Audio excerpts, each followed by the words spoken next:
I remember the very first time I ever saw Adult Swim. It was Christmas 2002, and I was staying with my family in Arizona. I was up late one Saturday night, and I was flipping through channels, and I came across Cartoon Network, which I didn't have at the time. And what I saw that night practically changed me forever. Never before had I seen anime that was any more mature than an episode of Pokemon. Hell, I didn't even know they made cartoons for adults back then. To say that this was an utter shock to me would be an understatement, and I was hooked ever since. It was this anime block that made me into the man I am today. Suck my dick until you are less man and more cockwarmer! Nope. Sanity's still slipping safely away. A twisted, misshapen man, but a man nonetheless. So, as you can tell, I am psyched for this month. For 3 weeks, I get to stroll down memory lane with all of you guys, and curate anime I haven't seen since my voice was making me sound like Jeremy Friedman. Unfortunately, it will not be a complete trip. Sadly, I'm going to have to leave out Gundam 0083. My reason being that, if I did talk about 0083, I would have to talk at length about Gundam, and completely derail the entire Adult Swim motif. Trust me, Gundam 0083 will find its way onto the show, but to try and force it here when there's so much else to talk about would be unwise. With that said, let's get this party started and kick it into high gear. Roll the music! Internet strongly cautioned. The following review is intended for mature audiences that contain K-joke. This review may contain some material that is not suitable for children, bronies, or Tumblr users, and may contain intense violence, sexual situations, coarse language and Nazi jokes.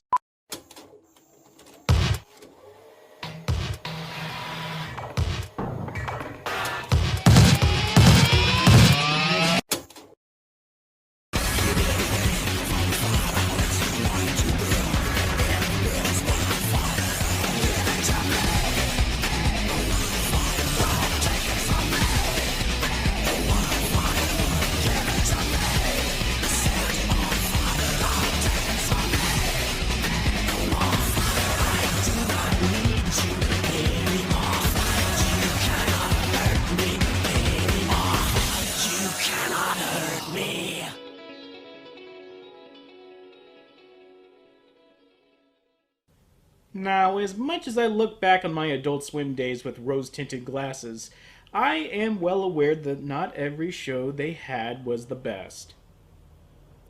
Or all that great. Or all that good. Or all that watchable. You know what? Actually, some shows were complete shit. It's rare that you find consensus within the anime community, but when it comes to the bad shows that Adult Swim aired, you're pretty much going to find everyone in agreement. We're going to be looking at two such examples today. Blue Gender and Pilot Candidate. Well, you all remember grade school. First the worst. Awesome! It's awesome! Awesome! So this is Zion? It's a star! A star! I have something of a confession to make. When I first saw Pilot Candidate, I convinced myself I liked it. I don't know why for sure, but I think it's because I was so enamored by the concept of late-night anime that I thought all of it had to be good. So consider this segment something of an exorcism for me. Pilot Candidate sucks the shit out of a septic tank! It's an incomplete, formulaic, confusing, nonsensical punch to the throat of an anime! Pilot Candidate is to anime what Taco Bell is to Mexican food. Pilot Candidate is so evil, it would kill every rich kid's parents just so it can make a real-life Batman. If I was trapped in a room with Pilot Candidate and Hitler, and I had a gun with one bullet in it, I would give it to Hitler so he can have the honor. I don't like this show very much. The fact that it was broadcast on American television astounds me. Hell, the fact that this was localized in the first place astounds me.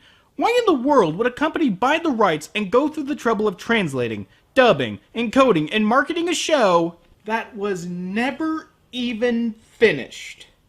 Pilot Candidate never completed its run in Japan. It got 12 episodes in and then bam, cancelled. It got one 30-minute OVA afterward, but it was never brought over to the States. And according to my research, it didn't help anything. It doesn't take you long to figure out why this show was cancelled. Woman! Woman? We are that. Woman! They're not. Honestly, I'm surprised this lasted 12 episodes. So, what is Pilot Candidate about? Well, it's about a hyperactive idiot voiced by Ty from Digimon, who might as well be Ty from Digimon if he spent his youth huffing paint. It's the future, and the last bastion of humanity in the galaxy is threatened constantly by a marauding alien force called Victim. Guess what, Tumblr? Here, you can blame the victim. The only thing stopping Victim is a quintet of robot pilots that, if they sacked up and formed Voltron, I'd actually give a shit, who are led by a woman who is important for some reason. The hyperactive idiot wants to become a pilot, but before that, he must go through a candidacy process. A pilot candidate, if you will. And honestly, that's about it. From that little description, you could probably fill in the blanks yourself if you know thing one about the giant robot genre. The idiot is some kind of piloting savant, there's a brooding emo kid who's his rival, there's a nebbish dweeb who for some reason can't stop flipping me off, a grizzled instructor who I swear to God looks like Aaron, and there's the rest of the crew that won't matter in the slightest. It's as basic and formulaic as you can get. Oh, sure, there's a ton of plot threads and such that try to add some much-needed identity to the series, but because it ends at 12 episodes, all of them just dangle in the noonday sun like Harmonica's brother. There are so many unresolved plot threads that surely no one can recite them all in a comedically fast-paced manner. And surely not set to appropriately fast-paced music.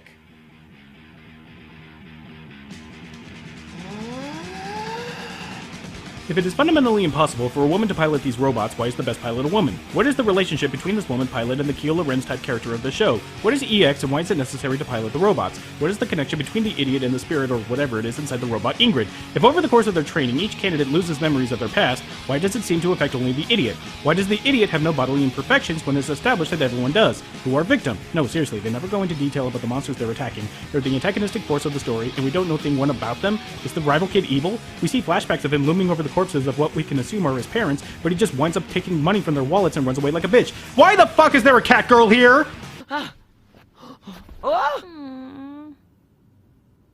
That last question really drives home how broken Pilot Candidate is. She's the idiot's partner and mechanic, and for some reason, she's a cat girl. And she's the only one. Everyone just sort of accepts the fact that she has cat ears over the course of the show, which is made even weirder because she's self-conscious about it to the point of hiding them under her hat. At least at first. But then the character trait just sort of falls by the wayside and never brought up again. Is she an alien? A mutant? Why does nobody ask about it? What's up with your cat ears? I don't want to talk about it. Okay. See? 2 seconds, and I've already solved the issue without ever having to add any character traits that were just going to be ignored by the end anyway. Was that so hard? I have a feeling that Bandai knew exactly what they were dealing with here, considering how lazy and rushed the dub was. The acting isn't terrible per se, but half the time the voices didn't match the lip flaps, and the script is just god-awful, especially when it comes to the idiot. It's awesome, awesome, awesome! Don't you have any other words in your vocabulary? It's awesome because it's really awesome! Even if the show was able to have a nice, neat little narrative and was able to tie up all these loose plot threads, it still wouldn't be able to fix the god-awful dub. It checks nearly every box for awful dubbing. Awkward dialogue, painfully transparent exposition, dialogue that doesn't even follow conversation. Who was it? And what happened here? In the cockpit of Eva Rena. That answers his question, how? However, I will say that Pilot Candidate is not without merit. It does feature a rather surprising and awesome score.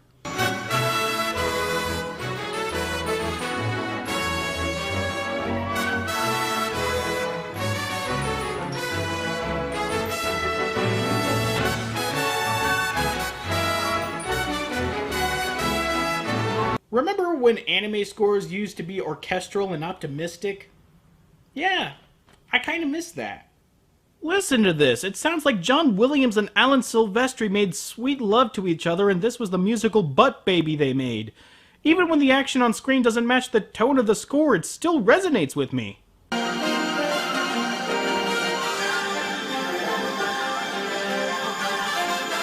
Wow, look at those robots! Just standing there. I haven't been this excited since I made my morning coffee!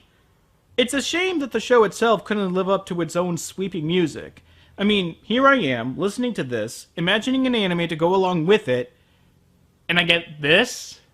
Ah! Getting in fistfights is your prerogative! Don't involve me anymore! Well, now we know why Bandai left the game. Good riddance. I ain't backing down! They all go through this. Something strange, very strange is happening! Anime Abandon will return in a moment.